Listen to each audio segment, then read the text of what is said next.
Hello students and welcome back to Math Learning, and I'm glad that you are watching this video about the subsets of real numbers.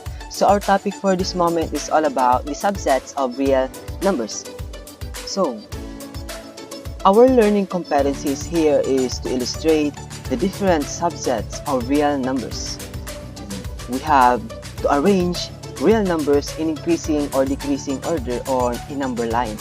So our learning outcomes, so at the end of this lesson or this video, you will be able to illustrate the different subsets of real numbers and arrange real numbers on a number line. So without further ado, let's have some mathematics.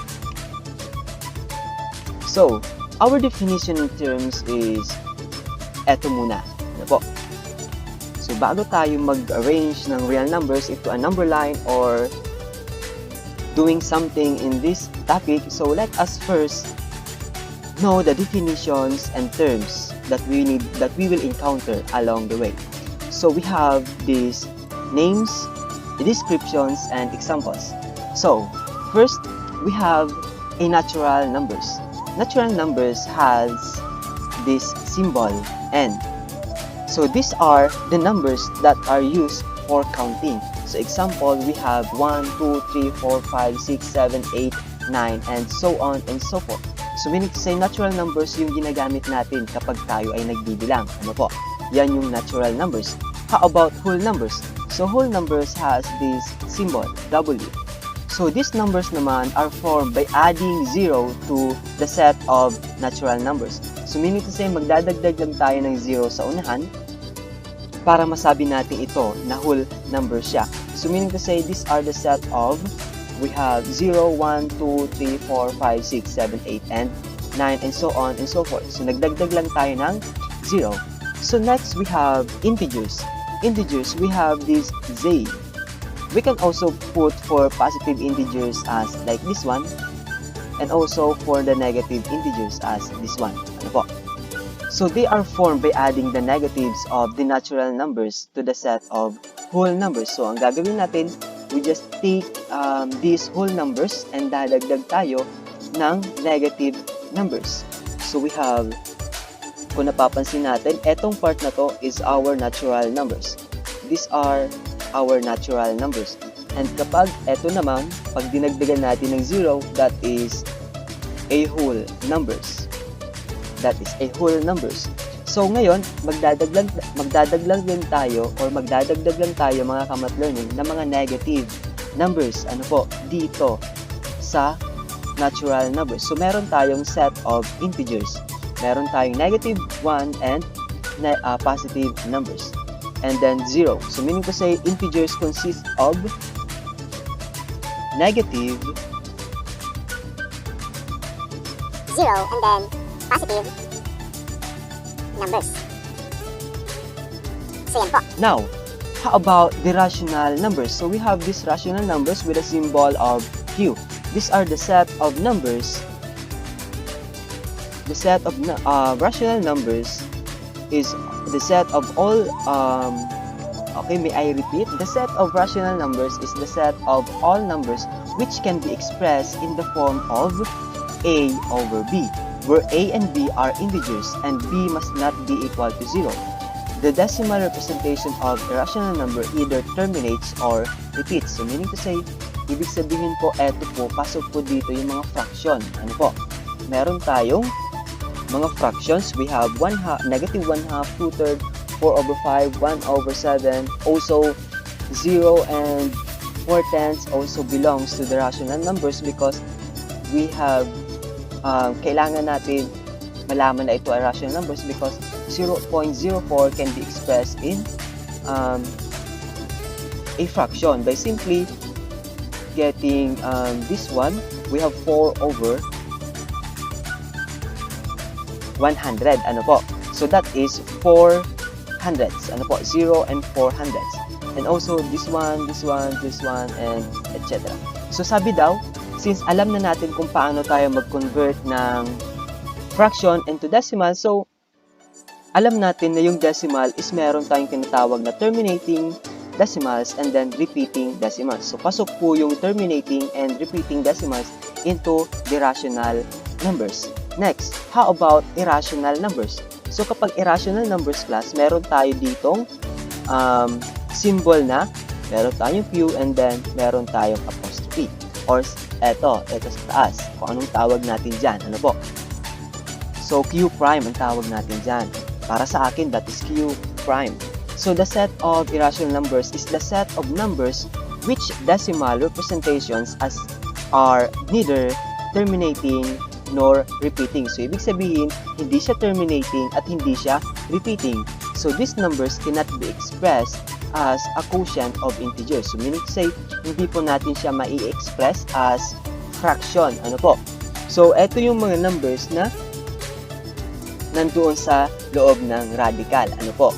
For example, dito, negative square root of 2. So, that means this is an irrational numbers because kapag in-input natin ito sa ating calculator, magkakaroon tayo ng non-terminating, non-repeating decimals. And also this one. And also, this symbol is pi po. So, that is pi, which means ang value niyan is 3.1415 and so on and so forth. Ano po? So, walang katapusan po yan. At hindi rin po siya, wala din tayo dyan makikitang pattern because this example is an irrational numbers and ang dami pang iba. Ano po? So, that is the definitions and terms na may encounter natin dealing with real numbers. Ano po? Lahat ng numbers na yan is real numbers. So, meron tayong natural numbers, whole numbers, integers, rational numbers, and irrational numbers. So, alam nyo ba na kapag ginamit natin yung concept ng natural numbers at whole numbers in counting, kapag meron tayong whole number, kapag ginamit natin yung whole number sa pagbibilang na ating kamay, for example, this is our hand, ano po, so, magkakaroon lang tayo ng 4 na daliri. So, meron tayong 0, 1, 2, 3, 4 in terms of whole numbers. Pero kapag meron tayong natural numbers, magkakaroon tayo ng 5 daliri. So, we have 1, 2, 3, 4, 5. So, mas ginagamit natin ang natural numbers for counting. So, yung whole numbers, hindi natin siya ginagamit for counting. Ano po? So, tandaan niyo po yan. So, now, let's proceed to the real number chart. Ano po? So, here we go. These are the subsets of real numbers. So, these are the set of numbers in the real number system. So, meron tayo ditong, unang-una, meron tayong real numbers. A number or a real number is either a rational number or irrational number. So, meaning to say, under real numbers, meron tayong rational and then irrational. Opo, yan dalawang iyan ay magkaiba. So, pag sinabi nating rational, a rational number is any number that can be put in the form of P over Q, where P and Q are integers and Q must not be equal to 0. So, meaning to say, yung P is a number or integer and Q is also an integer. And dapat yung denominator natin dito must not be equal to 0 para maiwasan natin yung undefined. Ano po? So, meron naman tayong irrational dito. An irrational numbers is a non-repeating, non-terminating decimal. Kagaya ng sinabi ko kanina. So, under rational numbers, meron tayong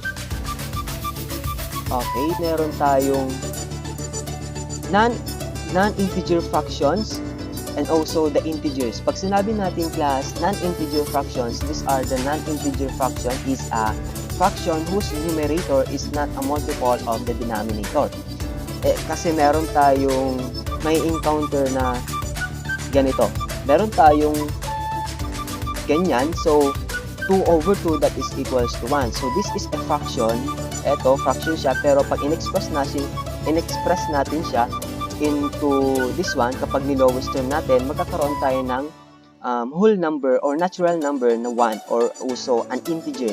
Ano po? And also, we have 4 over 2. And kapag nilowest term natin yan, we have the result of 2. And then we have etong tong na to, pwede nating sabihin na ito ay whole number, natural number, and also a positive integer. Ano po? And pasok po siya sa real number. Kapag naman sinabi nating non-integer fraction, ito yung mga fraction na kapag ni-lowest term natin, magkakaroon lang tayo ng fraction itself. Ano po? For example, we have 2/4. This one is, kapag ni-lowest term natin, ang result niyan is fraction. Kaya po, at ang fraction na to is not an integer. Ano po? So, these are the example of the non-integer fractions. 1/2, -5/4, 8, and 3/7, and so on, at marami pang iba. So, dito naman tayo sa integers. Pag sinabi natin integers, the integers consist of the natural numbers, 0, and the opposite of the natural numbers. Pag sinabi natin natural numbers, eto po yung mga positive numbers. And kapag 0 naman is only 0, and the opposite of the natural numbers, so ang kabaliktaran ng positive is negative. Ano po? So meaning to say, again, in natural or in the integers, meron tayong tinatawag na negative numbers, 0, and then the positive numbers. At matatagpuan natin sila dito sa ating number line, na kung saan ang gitna ay 0, at dito from 0 until this, hanggang dito, meron tayong negative numbers. And from dito hanggang dito sa infinite numbers, meron tayong positive numbers or natural numbers. So, meaning to say, dito natin matatagpuan, class, yung mga natural numbers. At pag hinaluan na natin siya ng 0, ang tawag doon is whole numbers. Whole numbers.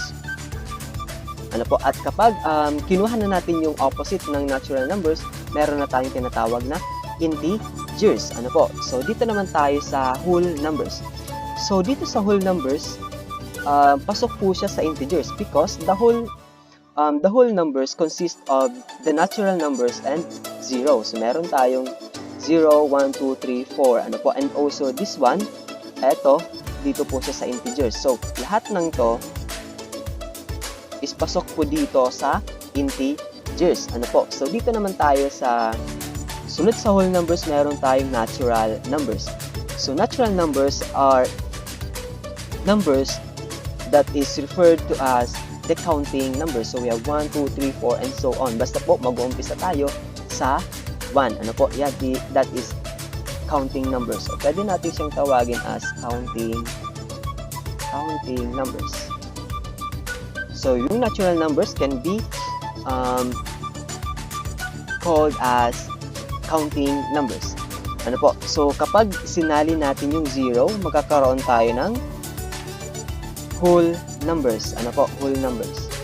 Okay, let's work it backward. So, meaning to say, natural numbers is a part of whole numbers. And whole numbers is a part of an integer. And also, the integers are parts of these rational numbers. Ano po? Part of rational numbers. And also, rational numbers are part of the real numbers. But irrational numbers is not a part of rational numbers. Tandaan niyo po, yung irrational numbers is hindi po kasali sa rational numbers. Pero yung irrational numbers is kasali sa real numbers. Ano po? To make it clear, let's look at this funnel-like chart. Ano po? So, sabi daw, natural numbers. Ano yung mga natural numbers? Ito yung mga numbers from 1, 2, 3, and so on. Ano po? So, ibig sabihin, pasok po siya dito sa whole number because yung whole number, dadagdagan lang natin yung natural number ng 0. Ano po? So, we have 1, 2, and 3, and so on. And then, yung integers naman, ibig sabihin yung natural numbers and whole numbers ay kasali sa integers because yung integers, these are the numbers that merong negative 1 negative numbers.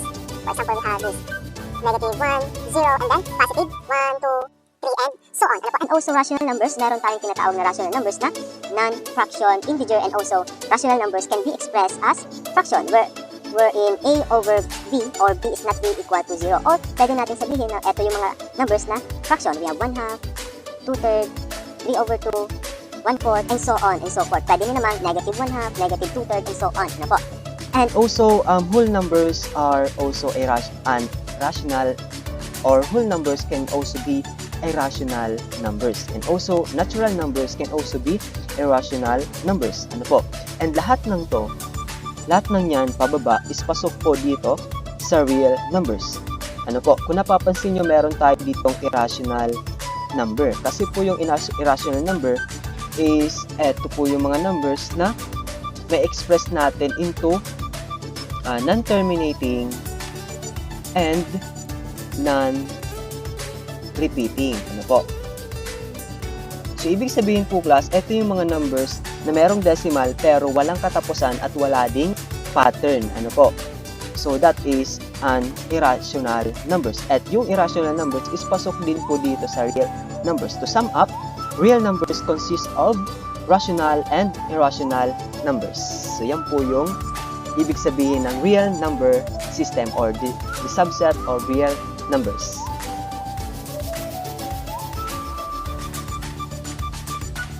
So ngayon mga ka-generals, we're now going to identify on which numbers belongs to their classification. So since alam na natin kung paano tayo mag-identify ng mga numbers, meron tayong natural, whole numbers, integers, rational, and irrational, and alam natin na lahat ng yan is under the real numbers. So now, let's do this activity. So identify the sets to which each of the following numbers belong by marking a check in appropriate boxes. So let's start with number 1. Number 1 is negative the square root of 17. So ngayon, tulungan niyo ako. So since the square root of 17 and 17 is not a perfect square, so therefore, pag hindi perfect square, that is an irrational numbers. So I put check here. And also, we all know that irrational numbers are belong to real numbers. So check again. So that is the answer. How about number 2? So number 2, we all know that negative 2 is an integer. Ano po? So we'll put here check as integers, and we all know that negative 2 is a rational numbers. And also, we all know that negative 2 also is a real numbers. That is the answer. So how about 3? 3 is an example of, okay, we have negative 9 over 37. And we all know that this number cannot be expressed to a lowest term. So therefore, this is a non-integer fraction. And alam natin na itong fraction na to is a rational numbers. So, hindi po siya integer kahit na may negative siya dyan. Ano po? Because integers are the natural numbers or whole numbers lang. Ano po? So, kaya po hindi po siya pasok sa whole numbers, natural numbers, and integers. So, therefore, negative 9 over 37 is just an example of rational numbers and then a real numbers. So, how about 0?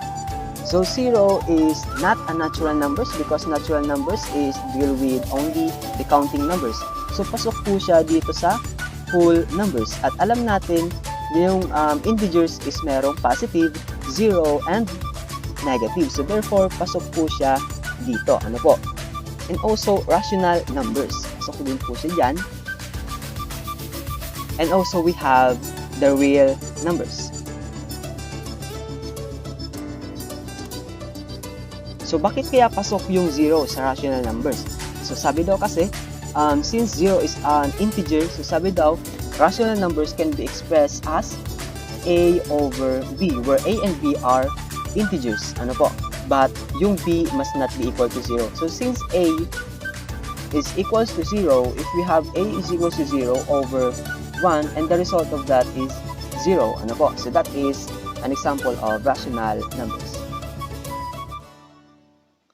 Rational number rather. So we have this number 5, we have negative 6 and 600s or negative 6.06. So we all know that this is a rational numbers and also an example of real numbers. So next we have 4.57. 6 o meron tayong vinculum or repeating tayo dito sa 6. So therefore, this is an example of rational numbers and real number. Next, we have this one, 3.050050005 and then and so on and so forth. So meaning to say, eto, wala tayong nakikitang pattern. Ano po? So ibig sabihin, this is an example of irrational numbers and also real numbers. Bakit kaya siya irrational numbers? Kasi kung nakikita nyo class, wala tayong pattern nakikita. Dapat, para maging rational number siya, so dapat dito 005 dito dapat 00 din, 005 din. So since tatlo na yung 0 dito, so hindi natin alam kung ano yung mga susunod na numbers dyan. Ano po? So therefore, that is an example of irrational numbers. So how about 18? We all know that 18 is a positive 1 and also natural numbers are the numbers consist of positive numbers. So therefore, natural numbers ang 18. So natural number yung 18 and then also whole numbers is a numbers consist of or set of numbers which start with 0 until infinity, positive infinity. So therefore, this is an example also of whole number. And also 18 is a positive 1, so therefore integer po siya. And also whole numbers can be expressed or natural numbers can be expressed as rational numbers. So, dito tayo titingin po sa ating panel na to. And also, we have real numbers. So, hindi po siya irrational numbers po. So, how about this one? So, negative 43 over 0.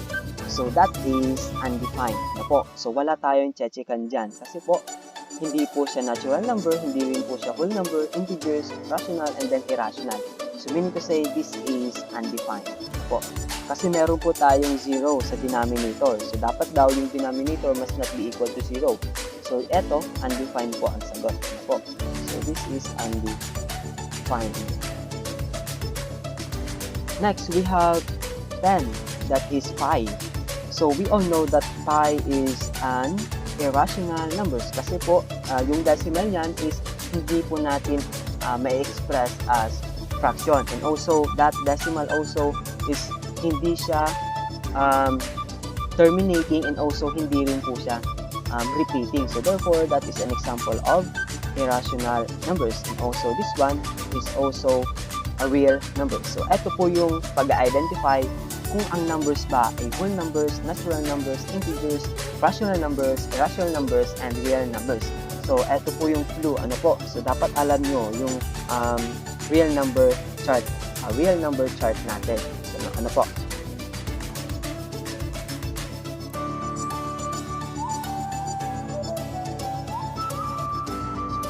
So how about this one? We have 4, 3.75, 1/2, negative 1.15, and negative 3. So unahin natin yung 4. So yung 4, automatic dito po natin siya matatagpuan.